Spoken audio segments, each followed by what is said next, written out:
नाज़रीन welcome back to दुनिया today. 1.5 साल के बाद स्वात ऑपरेशन शुरू हुआ। मैंने कहा ना वज़ीर आज़म साहब ने 100 दिन का प्रोग्राम जो दिया था, एक मिनट, क्या हो रहा था? 100 दिन में पॉलिसी आ जाती है, लेकिन 100 दिन में सिंध में मकान बनाए हैं तो सिंध में जो मकान 10,000 बनाए, मैं आपका पॉइंट समझ गया। 0.3% सिंध में गोया इम्प्लीमेंट हुआ। मैं अर्ज करूंगा कि अगर ये तय कर लिया जाए कि मुर्गी की एक टांग है तो फिर तो ये मामला नहीं होगा। हकीकत क्या है? हकीकत ये है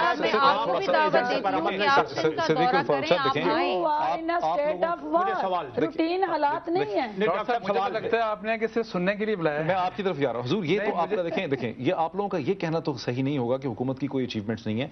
18th amendment, NFC award, Swat का ऑपरेशन सक्सेसफुली कैरी करना, मिलियंस ऑफ लोगों को वहां से रिहेबिलिटेट करना, उसमें कोई कहत ना पड़ना, कोई उसमें नुकसान ना होना इंसान, ये उनकी अचीवमेंट्स हैं। गवर्नमेंट्स की अचीवमेंट्स को भी आपको मानना चाहिए। मैं मिलिट्री ऑपरेशंस के हक में नहीं हूं पर्सनली, उनको छोड़ दें आप।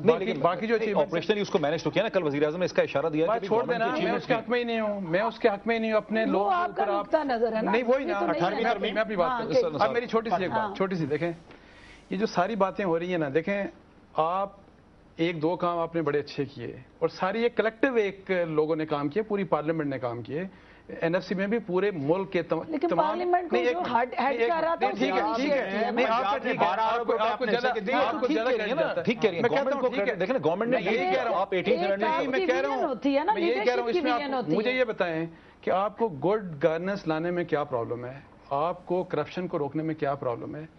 इस मुल्क में आपने देखे कि किस किस किस्म के लोगों को कितनी इंपॉर्टेंट पोजीशंस दी, चुन चुन के ऐसे लोग जो कि करप्शन में इन्वॉल्व थे, जिनके खिलाफ सीरियस करप्शन के चार्जेस थे। अब मैं ऐसी बात, अब चूंकि शर्मिला फारूकी साहिबा चूंकि वो भी पार्टिसिपेंट हैं, शर्मिला फारूकी साहिबा भी प्ली बारगेन से बाहर आई। फॉर 10 years इनका बैन था, ये नहीं पॉलिटिक्स में आ सकती थी और ये दोबारा देखें पॉलिटिक्स में है। ऑल टुगेदर डिफरेंट इशू नहीं, it is not a different issue. आप कानून को कोई हैसियत ही नहीं देते। आप कमाल बात कर रहे हैं कि it's a different issue. How it is a different issue? इन्होंने जब प्ली बारगेन की तो उस कानून के तहत 10 साल ये पॉलिटिक्स में हिस्सा नहीं ले सकती थी। आप चूंकि कोई पूछता नहीं है, कोई चूंकि जब निकाल के अगर बैठ जाएंगे तो उसमें तो कोई हल नहीं है ना। फिर आप किसी शख्स की एक चीज पकड़ लेते हैं, किसी वजीर आजम का जेर जबर पकड़ लेते हैं, किसी का कुछ पकड़ लेते हैं, तो देखिए इस तरह ही चलता। मैं आपकी बड़ी इज्जत करती हूँ और मैं समझती हूं कि आप मीडिया से ताल्लुक रखते हैं, आपकी भी एक बहुत बड़ी भारी जिम्मेदारी है।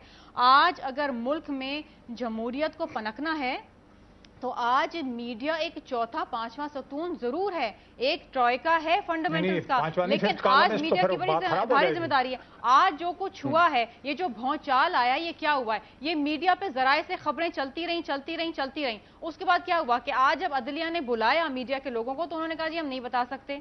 तो देखिए बात ये है, देखिए ये तो नहीं हुआ है अभी, मतलब देखिए बात ये है ना कि आज देखिए हुकूमत का एक मौक़िफ़ आया, शर्मिला देखिए उसमें भी देखिए ना आप भी जो जंपिंग द अदालत ने ये बात अदालत ने इसको टाइम दे दिया, लेकिन मीडिया को एक प्रिंसिपल एस्टैब्लिश करने के बाद देखिए ना, छोटी सी बात शर्मिला, एक प्रिंसिपल एस्टैब्लिश करने के बाद आप खुद कंक्लूजन ड्रॉ कर रही हैं। अभी तो एक इंक्वायरी बिठाई है, 22-23 तारीख तक इंक्वायरी आ रही है, तमाम टेलीविजन चैनल जिन्होंने दावा किया था उसके सामने आ रहे हैं। चले इस डिस्कशन को हम थोड़ा सा ये कहते हैं, कल प्राइम मिनिस्टर साहब ने भी कहा कि हम जुडिशरी का एहतराम करते हैं। आप देखें कि उनके मिनिस्टर्स और उनके लोग जुडिशरी के बारे में क्या क्या बात करते हैं। उन्होंने कहा कि हम मीडिया का बड़ा एहतराम करते हैं जो हमारे साथ हाल कर रहे हैं, जो प्रेस कॉन्फ्रेंसेस करवा रहे हैं जिन लोगों के साथ। मुझे ये बताएं, इसका अब ये मोमेंट, ये एहतराम है जुडिशरी का, ये एहतराम मैं एक सिर्फ नारे जो है चाहती हूँ सवाल से। क्विकली देखिए जो जिक्र कर रहे हैं ये नैब का और ओवरऑल NRO का जो जिक्र हो रहा है, मुझे ये बताएं कि वो लोग हैं जिन्होंने उस वक्त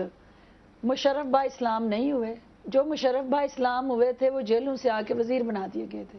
अगर ये लोग भी उस वक्त मुशर्रफ साहब के साथ बैठ जाते तो यकीनन ये सारे भी वो केसेस उस वक्त क्विट हो जाते, नैब जदगान ना बनते। लेकिन वो जिस किस्म का एहतसाब की आड़ में इंतकाम हुआ, हमें उसको भी कंडेम करना चाहिए और हमें आगे बढ़ना चाहिए। और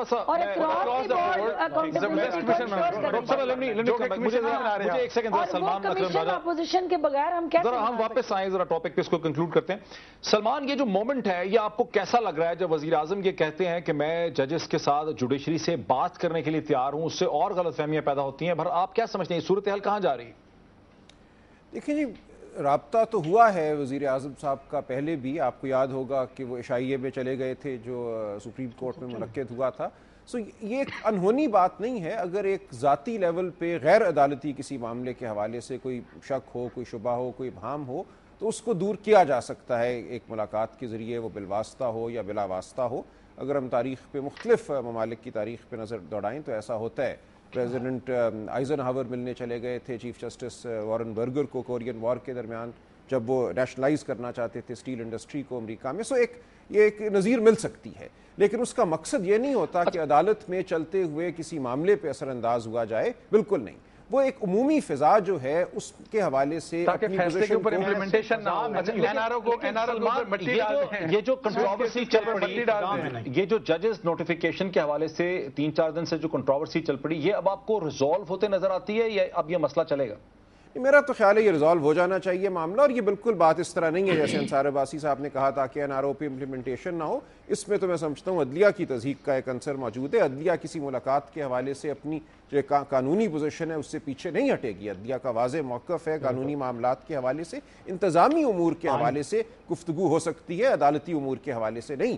اور میں یہ سمجھتا ہوں کہ کسی حد تک فضا میں ایک وزیر اعظم صاحب نے تقریر کر استحکام شاید بخشا ہو. آگے دیکھتے ہیں عدلیہ کا رد عمل کیا ہوتے ہیں. سائن ڈائی انہوں نے آخر ایڈجرن کی ہے, اس کو کل پرسوں نہیں رکھا. اور میں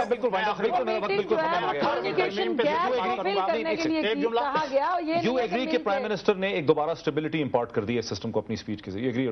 میں اگر اس کو سپریم کورٹ ایکسیپٹ کرے گی تب کہ یہ آیا, انہوں نے جو کچھ کیا ہے آج ریٹن پہ انسسٹ نہیں کیا, انہوں نے مولت اپنی ذاتی کیا رائے ہے, یہ سپریم کورٹ کے پیچھے چھپ کے ہر رائے کیوں دیتے ہیں؟ یہ سپریم کورٹ کو پارٹی بنا رہے ہیں. نہیں, یہ دیکھیں آپ پولیٹیکل پارٹی ہیں, آپ اپنی رائے بتائیں نا. 2 سال ڈاکٹر صاحب 2 سال انہوں نے پرویز مشرف کے اپنی